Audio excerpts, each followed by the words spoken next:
নমস্কার, আমি ডক্টর বোধসত্ত্ব খান চলে এসেছি সহজ শেয়ার বাজারের আরেকটি নতুন এপিসোড নিয়ে। আজকে সরস্বতী পুজোর দিন, সবাই ভালো থাকুন, সুস্থ থাকুন, এটাই ঈশ্বরের কাছে কামনা। সবার একটা সুন্দর মন হোক। এছাড়া আমাদের নেতাজি সুভাষচন্দ্র বসুর জন্মদিন আজকে। ওনার অনুপ্রেরণায় যেন আমরা মানুষ বাঙালি একসঙ্গে এগোতে পারি, জীবনের সাফল্য লাভ করতে পারি, এই বলে শুরু করছি। কিন্তু বাজার যে ধসে গেল আজকের। বিগতকাল মনে হয়েছিল যে একটা শর্ট কাভারিং হয়েছে, হয়তো বা মার্কেট রিলিফ পাবে। ডোনাল্ড ট্রাম্পের বিভিন্ন বক্তব্য থেকে গ্রিনল্যান্ড যে তিনি আক্রমণ করবেন না, এর ফলে মার্কেট সাময়িকভাবে স্বস্তি পেয়েছিল। আজকে সকালেও ডোনাল্ড ট্রাম্পের যারা অ্যাডমিনিস্ট্রেশনের অংশ, তারা গিয়ে ভ্লাদিমির পুতিন অর্থাৎ রাশিয়ার প্রেসিডেন্টের সঙ্গে দেখা করেছেন ইউক্রেনের সঙ্গে শান্তি চুক্তির পথে যাতে তারা দ্রুত এগোতে পারেন সেই নিয়ে একটা কথোপকথনের মহল তৈরি করার চেষ্টা করা হচ্ছে, অর্থাৎ মোরাললেস পজিটিভ হওয়ার কথা। কিন্তু আজকে দেখুন, সোনা দেখুন, রূপো দেখুন, কপার দেখুন, প্রাথমিকভাবে সেখানে কিন্তু আবার উত্থান ঘটেছিল। বিশেষ করে ভারতবর্ষে তো বটেই। দুদিন আগে আমি লাগাতার আলোচনা করছিলাম যে সোনাতে যে বিশেষ করে ইটিএফ এর যে দাম দেখছেন এবং ফিউচার্সের যে দাম দেখছেন, বিগত দুদিনে তার মধ্যে একটা মতন 5 থেকে 10%-এর মতন ডিফারেন্স ছিল। অনেক মানুষ মনে করছেন হয়তো বা বাজেটে সরকার তারা সোনার আমদানির উপর ট্যাক্স বৃদ্ধি করতে পারে, যেটা আজকের বিভিন্ন নিউজ মিডিয়াতে ফলো করে বলা হচ্ছে, যেটা আমি বিগত দুদিন আগে বলেছিলাম। সোনা বা রূপোর ইটিএফ সেখানেও আজকে একটা মুভমেন্ট দেখলাম। বিগত কাল যেখানে পতন হয়েছিল সেখান থেকে অনেকটাই রিকাভার করে গিয়েছে সোনা বা রূপোর ইটিএফ। যদি ফিজিক্যাল গোল্ড বলেন, ফিউচার্স বলেন, সোনাতে মারাত্মক বৃদ্ধি পায়নি বটে ফিউচার্স, ফেব্রুয়ারি ফিউচার্স। রূপোতেও মোটামুটি ওই 1.5% মতন বৃদ্ধি নিয়ে ট্রেড করছিল। খবর হচ্ছে আদানি গ্রুপের সমস্ত স্টক একসঙ্গে ক্র্যাশ করেছে। লাস্ট যা ডেটা পাওয়া যাচ্ছিল, আদানি এন্টারপ্রাইজেস 11%-এর ওপর পতন নিয়ে ট্রেড করছিল। Adani green energy, Adani energy solutions, Adani ports and SEZ, যাই ধরুন না কেন, মোটামুটি 5 থেকে 12%-এর মধ্যে প্রত্যেকটা স্টকে দারুণ পতন। কেন এই পতন এলো? আদানি গ্রুপের যে কন্ট্রোভার্সি সেটা আজকের নতুন নয়। এর আগে হিন্ডেনবার্গ তারা আদানি গ্রুপের স্টকসগুলোর দিকে তারা আঙুল তুলেছিল, যার ফলে আদানি গ্রুপের এক একটা স্টক তাদের লাইফ হাই থেকে 50-60% অবধি অতি দ্রুত পতন দেখে। সেই যে লাইফ হাই থেকে পতন আদানি গ্রুপের বিভিন্ন স্টকস দেখেছিল, তারপরও কিন্তু আদানি রিকভার করতে পারেনি। এর আগে এরকম বড় পতন আদানি মোটামুটি আজ থেকে বছর খানেক আগে, মোটামুটি 2024-এর নভেম্বর ডিসেম্বর নাগাদ আদানি গ্রুপের স্টকসগুলোতে এরকম বড় পতন এসেছিল। আজকে যেটা আমরা দেখতে পেলাম যে আমেরিকার যারা সিকিউরিটি এক্সচেঞ্জ যে কমিটি রয়েছে, তারা আদানিকে ডেকে পাঠাতে, অর্থাৎ গৌতম আদানিকে ডেকে পাঠাতে পারেন, কারণ তাদের মনে হয়েছে আদানি গ্রিন এনার্জিকে যেভাবে রিপ্রেজেন্ট করা হয়েছে আমেরিকাতে, সেটা নাকি মিস রিপ্রেজেন্টেশন। এবং তাদের বক্তব্য অনুযায়ী যেহেতু আদানি গ্রুপ তাদের কোনো কথার জবাব দিচ্ছে না, বা তাদের এর আগেও তারা সামন করেছিল আদানি গ্রুপের কর্তৃপক্ষ বা আদানি গ্রুপের কর্ণধার, তিনি কর্ণপাত করেনি, এবং সরকারের মাধ্যমে, ভারত সরকারের মাধ্যমে তারা আদানি গ্রুপের কর্ণধারকে ডেকে পাঠাবার চেষ্টা করেছিল। ভারত সরকার খুব স্বাভাবিকভাবে তাতে সাড়া দেননি।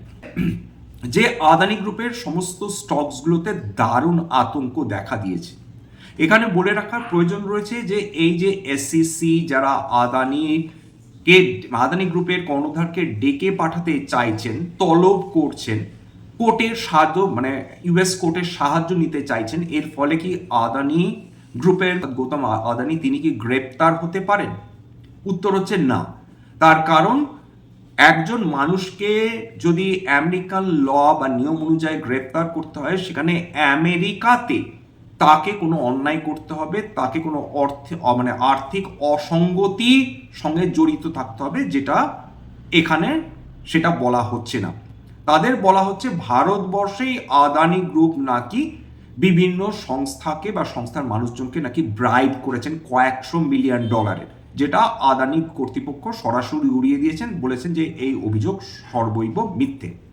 আদানি গ্রুপের মালিককে আমেরিকার কোর্ট নির্দেশ দিয়ে গ্রেপ্তার করবেন সেরকম কোনো সম্ভাবনাই নেই। আমেরিকা এখন বর্তমানে যা করে চলেছে তার ফলে মানুষ ভীষণ আতঙ্কের মধ্যে রয়েছেন।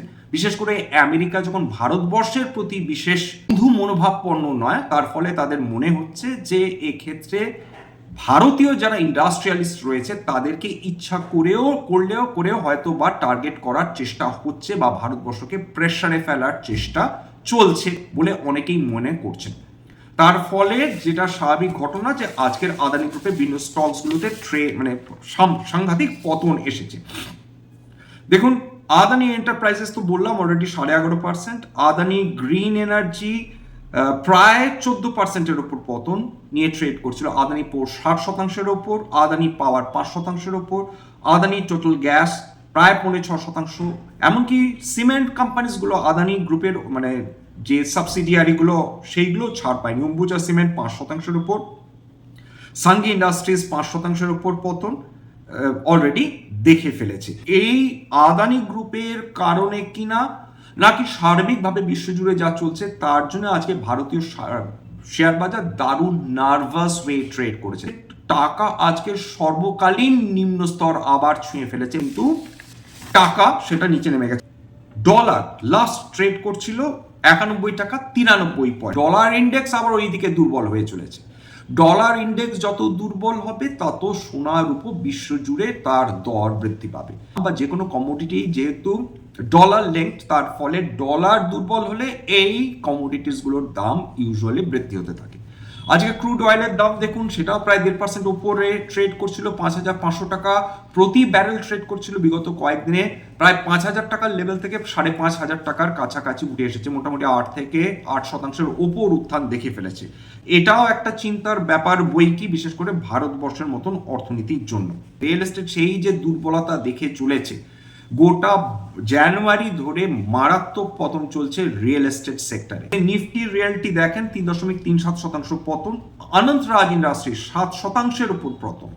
এছাড়া ডিএলএফ ভালো রেজাল্ট করা সত্ত্বেও 4%, গোদরেজ প্রপার্টিজ প্রায় 5%-এর কাছে, লোধা ডেভেলপার্স প্রায় 5.5%। কিছুই এই মুহূর্তে ভারতবর্ষের শেয়ার মার্কেটের পক্ষে কাজ করছে না। মানুষজন বিলক্ষণ বুঝতে পেরে গেছেন যে ডোনাল্ড ট্রাম্প বলবেন এক করবেন এক। অন্যদিকে আমেরিকার যে রণতরী রয়েছে তারা নাকি ইরানের দিকে ভেসে যাচ্ছে, এটা কিন্তু শোনা খবর, আপনারা ফ্যাক্ট ভেরিফাই করে নেবেন। এবার আজকে ইন্ডাইসেস গুলো দেখুন, ইন্ডাইসেস গুলোর খুব খারাপ অবস্থা হয়ে রয়েছে। নিফটি আজকে কোনো মতে 25,000-এর ওপর ট্রেড করছিল, সেন্সেক্স ওই 81,000 81,500-এর কাছাকাছি ট্রেড করছিল। নিফটি ব্যাংকে 1%-এর উপর পতন। স্মল ক্যাপ এবং mid cap, BSE small cap 2%-এর উপর পতন, বিএসসি মিড ক্যাপ প্রায় 1.6%-এর কাছে পতন, নিফটি অটো 1%-এর উপর পতন, বিএসসি ক্যাপিটাল গুডস 2%-এর উপর পতন, health care BSE health care 1.24%-এর উপর পতন। এমনকি মেটালসও সেটা আজকে পতন, যদিও বিভিন্ন মেটালস আজকে 52 সপ্তাহের উচ্চতা ছুঁয়েছে, কিন্তু কেবলমাত্র আদানি এন্টারপ্রাইজেস যেটা প্রায় 11.5% পতন নিয়ে ট্রেড করছিল, তার ফলে যেটা দাঁড়িয়েছে যে গোটা একা হাতে আদানি এন্টারপ্রাইজেস গোটা নিফটি মেটালকে টেনে নামিয়েছে।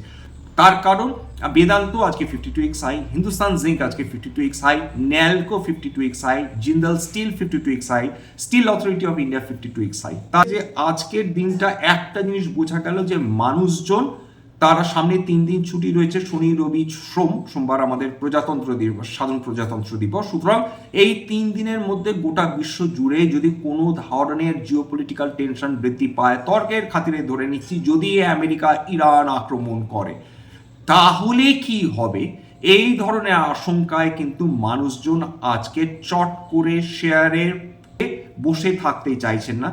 যেটা আগের দিন বলেছিলাম সেটাই এখনো সত্য যে দেখুন এই সামনে 1 তারিখে ফেব্রুয়ারি মাসে 1 তারিখে যেদিন উল্লেখ্য শেয়ার বাজার খোলা থাকবে রবিবার হওয়া সত্ত্বেও, সুতরাং এই 1 তারিখ অবধি এরকম ভোলেটিলিটি চলাটা অস্বাভাবিক নয়। কারণ যারা বহু বছর ধরে শেয়ার বাজারে রয়েছেন তারা জানেন যে এই পিরিয়ডটা ভোলেটাইল থাকে, তার কারণ কেউ জানেন না যে বাজেটে কেন্দ্রীয় বাজেটে কোন সেক্টর উপকৃত হবে, কোন সেক্টরকে সেই অর্থে ইগনোর করা হবে, সার্বিকভাবে ট্যাক্স মানুষের বৃদ্ধি পাবে কি ট্যাক্স কমানো হবে এটা কেউ জানেন না, কোন জিনিসপত্রের দাম বৃদ্ধি পাবে, কোন জিনিসপত্রের দাম কমে যাবে এটাও কেউ জানেন না।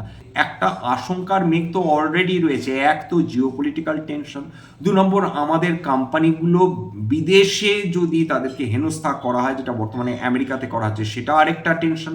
3 নম্বর যেটা দাঁড়াচ্ছে ভারতবর্ষের এই মুহূর্তে অর্থনীতি যে আশঙ্কাটা থেকে যাচ্ছে, যার ফলে যেগুলো ইকোনমিক্যালি সেন্সিটিভ স্টকস বা রেট সেন্সিটিভ স্টকস সেইগুলো ভালো পারফর্ম করতে পারছে না, বিশেষ করে রিয়েল এস্টেটের পতনের পিছনে এর আগে কয়েকদিন আগেই কারণটা আলোচনা করেছিলাম যে দেখুন যেভাবে বিভিন্ন আইটি কোম্পানি তারা হাজারে হাজারে চাকরি তারা মানে যারা চাকরিরত তাদের বাদ দিচ্ছে। আমাদেরই ভারতবর্ষের সেরা সেরা কোম্পানিগুলো কয়েক হাজার বিগত বছরে যারা আইটি প্রফেশনালস ছিলেন তারা চাকরি হারিয়েছেন। এই বছরের জানুয়ারিতে বহু চাকরি চলে গিয়েছে। সুতরাং যারা মূলত এই রিয়েল এস্টেটের খরিদ্দার, যারা মোটামুটি মানে আপার এন্ড বায়ার, 1 কোটি 2 কোটি 3 কোটি টাকা দামের ফ্ল্যাট যারা কিনতে পারেন, তাদেরই যদি চাকরি চলে যায়, খুব স্বাভাবিকভাবে এই রিয়েল এস্টেট সেক্টরের অন্তর্গত যে স্টকসগুলো রয়েছে বা যে কোম্পানিগুলো রয়েছে তাদের ইনভেন্টারি বৃদ্ধি হতে শুরু করবে। ইনভেন্টারি বৃদ্ধি হওয়া মানে বাড়ি ফ্ল্যাট তৈরি রেডি হয়ে পড়ে রয়েছে, কিন্তু খরিদ্দার নেই, কারণ খরিদ্দার তার চাকরি হারিয়েছেন। এই সমস্ত আশঙ্কা থেকে আমরা রিয়েল এস্টেটে গোটা জানুয়ারি মাসে ধরে কিন্তু আমরা কন্টিনিউয়াস সেল অফ দেখে যাচ্ছি। বাজেটের দিকে তাকিয়ে থাকা, সেখানে এইটা দেখা যে সরকার কোনোভাবে তারা ক্যাপিটাল গেইন ট্যাক্স নিয়ে কিছু সিদ্ধান্তে উপনীত হন কিনা, ফরেন ইনস্টিটিউশনাল ইনভেস্টার্সরা তারা ভারতবর্ষে ফিরে আসবেন কিনা, এখন অবধি ফেরার কোনো লক্ষণ তারা দেখাননি।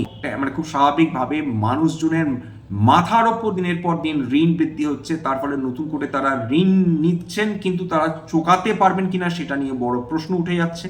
সুতরাং ট্যাক্সের দিক থেকে বা ট্যাক্স রিবেটের দিক থেকে সরকার নতুন কোনো সিদ্ধান্ত নিতে পারেন কিনা সেটাও আমরা ডেফিনেটলি প্রতীক্ষায় থাকবো। এখানে শেষ করছি। স্ট্যান্ডার্ড ডিসক্লোজার যে কোম্পানিজগুলো নিয়ে আলোচনা করলাম, হতে পারে তার মধ্যে কয়েকটাতে আমার বা আমার পরিবারের বিনিয়োগ থাকলেও থাকতে পারে। ভবিষ্যতে যদি নতুন করে কিনি বা বিনিয়োগ করি, আগাম বিজ্ঞপ্তি দিয়ে কিনতে বা বিক্রি করতে পারবো না। স্ট্যান্ডার্ড ডিসক্লেমার, এটা কেবলমাত্র একটা এডুকেশনাল চ্যানেল। বাঙালি বিনিয়োগকারীদের ইনভেস্টার অ্যাওয়ারনেস বৃদ্ধির জন্য এখানে কোনো ধরনের কোনো শেয়ারের buy sell recommendation, suggestion, advice এমনকি ইনফ্লুয়েন্স করার প্রচেষ্টা নেই।